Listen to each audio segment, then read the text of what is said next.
Penyidikan kasus penipuan investasi bodong platform DNA Pro terus berlanjut setelah berhasil menangkap bos DNA Pro Eliezer Daniel Piri alias Daniel AB. Polisi melanjutkan memeriksa saksi-saksi dan memburu 4 tersangka lain yang masih buron. Minggu malam, penyidik Direktorat Tindak Pidana Ekonomi Khusus di Tipideksus Bareskrim Polri berhasil menangkap Eliezer Daniel Piri alias Daniel AB.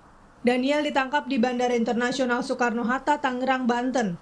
Bersama dengan 2 tersangka lain yang juga merupakan pimpinan DNA Pro, Daniel masuk dalam daftar Red Notice Kepolisian Internasional. Sebelum ditangkap, Daniel sempat muncul lewat video yang diunggah di akun Instagram resmi milik DNA Pro. Dalam video ini, Daniel menyatakan bakal segera pulang ke Indonesia. Ia juga mengklaim akan menjaga pihak broker agar tetap berkomitmen mengembalikan dana investasi. Dalam tayangan Sapa Indonesia Malam, pengamat hukum pidana Asep Iwan Iriawan mengapresiasi penangkapan bos DNA Pro.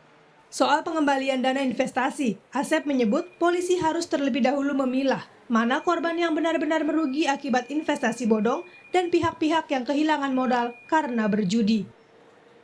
Ini harus dipilah Mas Aimannya, investasi maupun trading. Kemudian juga bentuknya apa, judi atau penipuan. Kalau judi tidak harus tanggung jawab, semua itu risiko kalau judi. Tapi kalau memang ada, katakanlah ini membernya tidak tahu ya, sehingga seolah-olah itu ikut trading dan itu dibuai dengan pelatihan, dengan edukasi, maka yang bertanggung jawab adalah penyelenggaranya. Ya, orang-orang yang sekarang udah tertangkap oleh pihak kepolisian. Nah, sekarang bagaimana, sejauh mana korban memintanya? Di KUHP diatur pasal 98 gugatan ganti rugi digabungkan dengan perkara pidananya. Tapi sekali lagi bagi member yang tidak mengetahui, sekali lagi, dan itu bukan judi tapi penipuan, itu berhak. Tapi kalau itu sejak awal dia tahu bahwa itu adalah judi, bermain taruhan, tidak dapat korban mendapatkan ganti rugi. Itu prinsip hukumnya, Mas Aiman. Hukum itu dikenal prinsipnya kesengajaan. Dia harus mengetahui dan menghendaki. Jadi sejak awal dia mengetahui. 2 kunci lagi, logis, ya, sekali lagi, logis atau legal. Nah, kalau sejak awal dia tahu bahwa itu tidak legal dan tidak logis, masih bermain, berarti ada judi sejak awal. Tapi kalau sejak awal dia tahu, ya tidak tahu, sekali lagi, bahwa dibuai dengan tadi pelatihan dan bentuk lainnya, seolah-olah itu legal dan itu logis, ya dianggap nggak tahu. Tapi kalau sejak awal dia tahu bermain, bahwa itu sejak awal dia tahu bermain, bahwa itu tidak legal, tidak logis, kan harus diduga dong, bahwa itu ada permainan, sehingga kategorinya judi. Selain memburu tersangka, polisi juga memeriksa sejumlah selebritas sebagai saksi. Ada Ivan Gunawan yang ditunjuk sebagai brand ambasador DNA Pro, Rizky Bilar dan Lesti Kejora, Marcelo Tahitu, serta penyanyi Rosa yang sempat menyanyi di acara DNA Pro. Hingga kini, polisi telah menetapkan 12 orang tersangka dalam kasus DNA Pro. Dengan penangkapan Daniel, berarti sudah 8 orang yang berhasil diciduk. Tersisa 4 orang tersangka lain yang masih diburu polisi. 2 diantaranya adalah Ferawati alias Faye dan Fauzi alias Daniel Z yang juga petinggi DNA Pro. Kerugian para korban akibat penipuan investasi ini ditaksir mencapai angka 97 miliar rupiah. Tim Liputan Kompas TV. Bagaimana perkembangan pemeriksaan kasus DNA Pro? Kita bergabung dengan jurnalis Kompas TV ada Tifal Solesa di Bareskrim Mabes Polri. Tifal, setelah ditangkap pada Minggu malam, apakah pemeriksaan terhadap bos DNA Pro ini Daniel AB sudah dilakukan? Penegasan dari Kepala Bagian Penerangan Umum Divisi Humas Mabes Polri, Kompos Gatot Replihandoko kepada awak media belum lama ini bahwa pengusutan masih berjalan selepas penangkapan terhadap Daniel AB pada tanggal 23 April 2022 lalu pada pukul 9 malam waktu Indonesia Barat di Bandara Internasional Soekarno-Hatta, Tangerang, Banten. Ini penegasan yang disampaikan Gatot mengonfirmasi ulang apa yang sudah sempat dinyatakan sebelumnya oleh Dir Tipideksus Bareskrim Polri Wisnu Hermawan kepada awak media belum lama ini bahwa penangkapan berlangsung pada tanggal 24 April 2022 pada malam hari, saat itu disampaikan demikian. Nah, penangkapan dari Daniel sendiri saat ia tiba di Indonesia setelah melakukan perjalanan dari Turki dengan transit di Singapura pada pukul 9 malam tibanya waktu Indonesia Barat, begitu disampaikan. Nah, proses inilah yang terus berkembang lebih lanjut untuk mengusut tuntas bagaimana kemudian investasi bodong via robo trading DNA Pro ini bermain, kemana saja aliran dana dari para korban investasi ini mengalir begitu ya, dan memastikan lagi untuk hal-hal lain yang berhubungan langsung dengan kasus ini. Lebih lengkapnya kita coba simak pernyataan lengkap dari Gatot Terlebih Handoko berikut ini. Jadi benar, ya, pada tanggal 23 April kemarin, salah satu petinggi daripada DNA Pro, inisialnya DA, itu berhasil diamankan oleh penyidik di Pideksus di Bandara Suta saat yang bersangkutan kembali ke Indonesia dari Turki.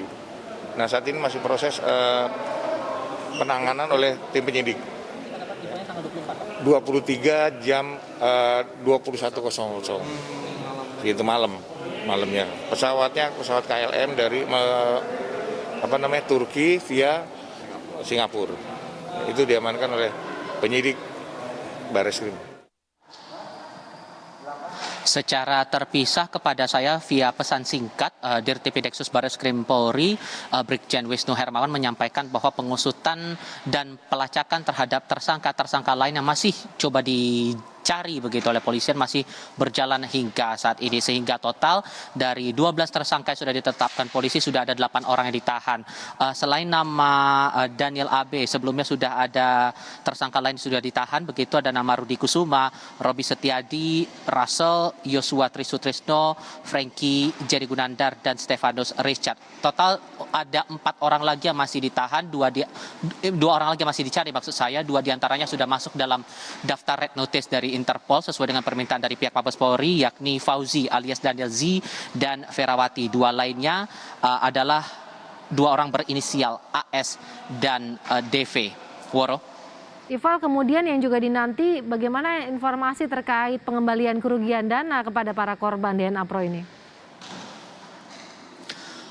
Ini juga yang masih kami tunggu sebetulnya proses yang dilakukan oleh pihak kepolisian, tapi setidaknya penegasan dari 2 pihak, dalam hal ini dari Kabak Penum, Divisi Humas Polri maupun juga dari Dirtipideksus Bareskrim Polri kepada saya bahwa pengusutan ini masih akan terus didalami, pencarian terhadap jumlah potensi kerugian dari para korban juga masih terus dilacak, aliran-aliran dananya kemana saja ini masih terus ditelusuri lebih lanjut. Setidaknya sampai dengan saat ini total kerugian yang potensial begitu dialami oleh para korban totalnya mencapai 97 miliar rupiah. Bahkan bisa jadi akan berkembang lebih daripada itu, segantung daripada laporan-laporan yang disampaikan dari para korban kepada pihak kepolisian ataupun juga dari pengusutan yang berlangsung sampai dengan saat ini yang dilakukan oleh pihak Bareskrim Mabes Polri.